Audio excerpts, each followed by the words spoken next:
Mihatin halam lava nagamisam taruk fakibagi High Court case while chatharpada NIA gi IO masama court lakre. Mamangi metha gi tang trahum doi numijung lakpa duaida Kangpokpi district ki Lailon Wi-Fi khulda khulasigi nupi singna hanana pharaba matungda kuki terrorist khutpu amada khuchinakibadagi mihathina hatuklam lava matungda phakiba nagamisam taruk phakiba thodokki mayokta makoigi khongul libi duna hingna phanganbiu haina High Court of Manipur da wakalakiba PIL gi hearing chathabada case asibu khutpai naduna investigation chathaba haurakliba NIA gi Chief Investigating Officer CIO masama High Court ta laktuna agency asigi maikai da lepliba council gi mateng pangkhre PIL asi ukrul gi hunpung kazifung dagi tima khafai sahi angkai mathoi apokpa Francis khapai kauwa mioi amana petitioner oina file torkhibani PIL asigi respondent singna Manipur Lainga ki mahut sinba Chief Secretary Commissioner Home DGP Kangpokpi gi SP Union of India ki mahut sinba Ministry of Home Affairs ki Secretary NIA gi mahut sinba agency asigi lamfelda leiba branch office ki SP amasung thodok thokriba Lailon Wi-Fi khulgi Chief Lalboy Wi-Fi ni PIL asi High Court of Manipur ki Chief Justice M Sundar na lusingba bench na thasi ki mari da lokhat ki aduga respondent number 3 oiriba Lailon Wi-Fi khulgi chief ta notice issue tawbugi wafam di court na kona khanagani haina lemhoriba respondent tarukta notice issue tawkibani loinana respondent number ama dagina mari fawbada yauriba Lainga ki Chief Secretary Commissioner Home DGP amasung Kangpokpi gi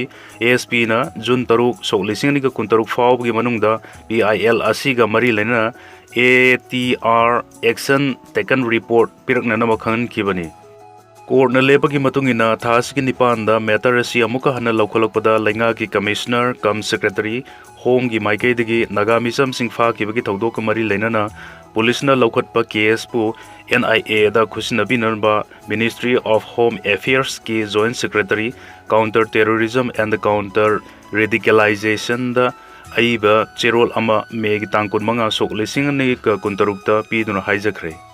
loinana thasigi manga da Home Ministry na thokpa order amana case asi NIA da sinare haibagi order thokre haiba wafam sing respondent mari gi maikai da lepkiba additional advocate general na court phongdokhrabani Amoromda action taken report asigi matungina investigation gi thabak asi crucial stage da lairi haibaga loinana court submit torkiba action taken report asi seal envelope ta hap tuna court asigi register judicial gi safe custody da thamnanaba court na direction piki Home Ministry amasung NIA gi maikai da lepa Deputy Solicitor General of India na karigumba matter asi sayol taruk ki matungda makha chathanaba lepirabadi investigation gi machang oiba progress soidan laigani amasung mathang gi numit fawbada makha taba action taken report pikhalakani haiba wafam phongdorpadagi court na PIL asi gi YL August 13 sok lisingani ka kuntarukta chathananaba lepki lan manungda mafam khangdriba mioi kunthra nithoi gi khongul libiu haijarakpa case ki YL Kalin gi shuti gi matungda oina sathargani me gi tari ahum sok lisingani ko kulum doi diga horaklaga hojik phawda waroisan puruktriba Manipur gi lan manungda mafam khangdriba nupi angang yauna mioi kunthra ni thoi gi khungul libiu hairaduna Families of Involuntary Disappeared Association Manipur Freedom amsung Human Rights Initiative na petitioner oiduna file tawrkiba PIL number ahum of sok lisingani ka kuntaruki makha taba while ngarang chathakre High Court of Manipur gi Chief Justice na luchingba bench na PIL asi laukolokpada petitioner gi maikai da counsel W Basanta Kumar na leplaga respondent number 3 amasung 4 gi maikai da lepkiba additional AG S Sitaranjan na matter asi April 18 sok lisingani ka kuntarukta court na laukhatuna yanakraba khanakraba matungda wakat asigi makha taba progress lagle haikibaga loinana YL chathananabagi damakta court asigi summer vacation matungda makha taba YL chathananabagi ayabadu pibiu haina hajarakre wafam asida court dasu ayaba piraduna PIL asigi makha taba YL August ki tang tara sok lising ani ka kuntarukta makha sathananabagi damakta ayaba pikre. Brown sugar ko kunana miyoi mari fare.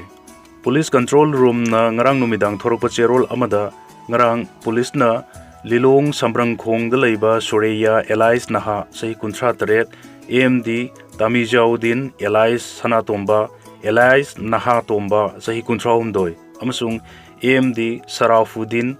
Elias Mamai sahi kuntra mathoi kauba nupi amayaw na miyoi ahum brown sugar ni haina singnaba sapon kef ani da haplamba gram marfu ga konana fare hari amaromda ngarang security force na kwakta dagi Haujikna Mantri Pukri da leiba AMD Wahidur Rahman sahi kuntra manga kauba miyoi ama minuthong dagi brown sugar ni haina chingnaba kilogram amaga konana fare hari.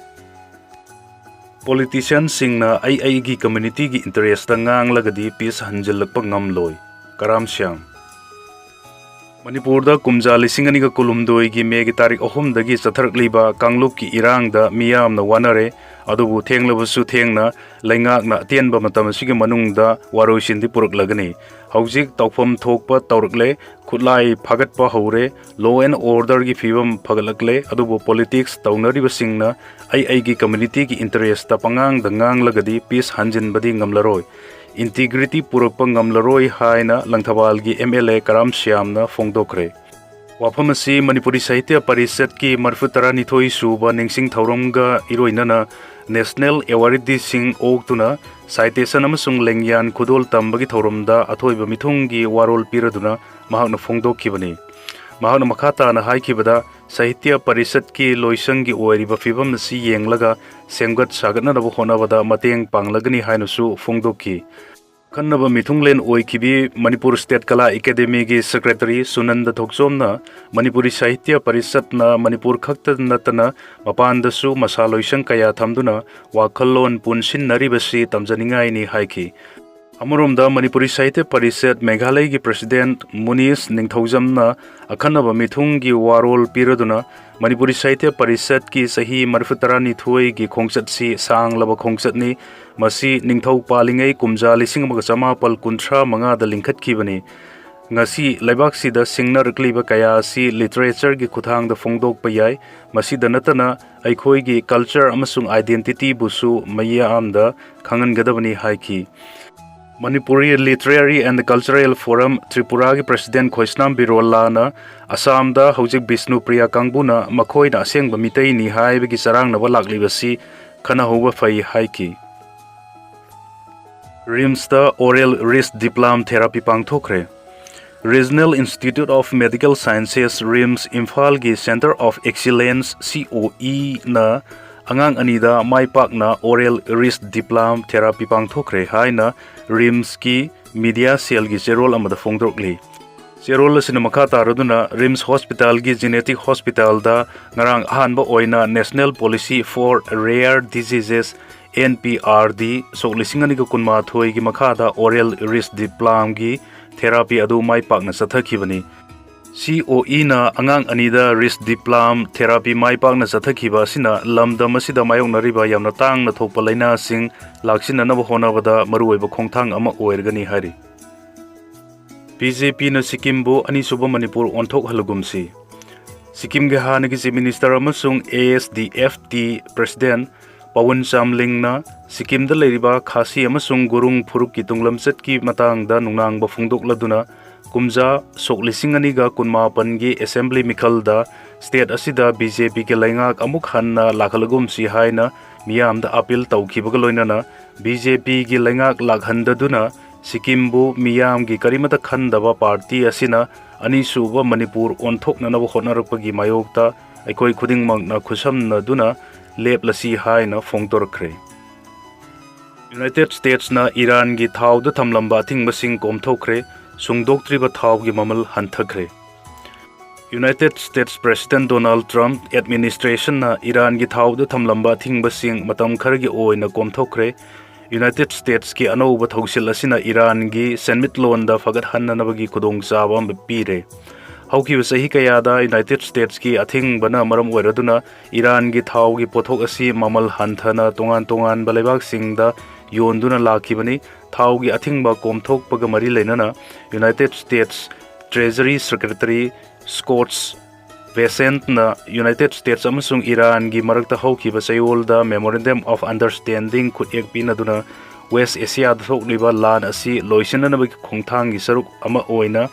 Iran gi thau gi mathakta thamlamba athingba adu numit homfu ni gi oina komthokibani hairi thau gi mathakta thamlamba athingba asi komthoklaklawasu tongan balaibak singna Iran dagi thau leiba matamda United States dollar siznaduna leigadabani amasung Switzerland gi bargain stock ta US amasung Iran na ingtapa puraknanabagi wari sanakibagi saruk ama oina United Nations ki yengsiloi singna Iran gi nuclear sengotpham singda yengsinnanabagi ayabasu pinaki haina America gi Vice President JD Vance na fongdokhi US amasung Iran gi marakta tangdu leita aba puraknanabagi wari sanakhibana maram oiraga Iran gi thau gi mathakta thamlamba thingbasing komthokibadagi sungdok triba thau gi mamal hantharakhre hairi Iran na makhoi gi thau gi pothok sing si atopa leibak sing da yonnabagi ayaba laikhiba asina tongan balaibak sing na mayoknari ba thau phangdabagi awaba sing si hantharaklagani hairi Ukraine na Russia gi missile plant ta landakhre Ukraine gi lanmina Russia gi ngomkhaida leiba Voronezh region da landa aduna Russia gi missile electronics plant mang takhan khre hairi Ukraine gi landa aduda region adugi miyoi manga sikre amasung kaya amana sokapan nangkhre haina Voronezh region gi governor na phongdorkhre Ukraine gi general staff na landa aduga mari leinana phongdorkhibada laibak adugi lanmina air launch cruise missile sing siznaduna Russia gi missile electronics plant ta chauna amangata thogan kibani plan asi amangata thogan bana Russia gi ngak sian gi pothok sing puthorokpada hantargani haiki Russia gi missile sing sabada electronics plant asina achauba thodang laudun lakhibani hainasu telegram da thagalaki Europe da sabagi sang wangkhalakre France da angang ani kar manung da sidun lairamba thengnarkhre sabagi sang wangkhalakpadagi Europe ki tongan ba mafam sing da awaba kaya mayokna hale sabagi sang wangkhalakpa asina France da section na lainanaba pauktak laingak na pikhibaga loinana kha nongpok thangba France ki mafam amada angang ani kar manung da sidun lairamba thengnarkhre sahi mari amasung ani da ngairiba angang ani adu makhoi gi emung manung gi kar amada sidun lairambani hari angang ani siram leiba adu sabagi sang wangkhalaktuna siramgani haibigi chauna thajaba lei haiduna mafam adugi prosecutor na phongdor kibaga loinana sabagi sang asi Celsius degree nifu henkre hari United Kingdom da su sabagi sang hengalakhibaga loinana laibak aduda leiba school chahumga tarani thoi rom thong lonaki hari England amasung Wales ki mafam kharada sabagi sang hengalakpadagi laingak na red alert laukthokre hari laibak adugi khwaidagi chawba train operator oiriba singna miyamna tangai fadrabadi train tongduna chathok chasin tawdana ba pauktak su piki UK da thasina khwaidagi saba oikibaga loinana sabagi sang asi Celsius degree 35 gi mathakta leiki sabagi sang wangkhalakpadagi kha nongpok thangba England gi saruk singda numidangi matamda akanba nonglei nungsit sitpadagi isau mayuk nabaga loinana chathok chasin da akai basu piki hairi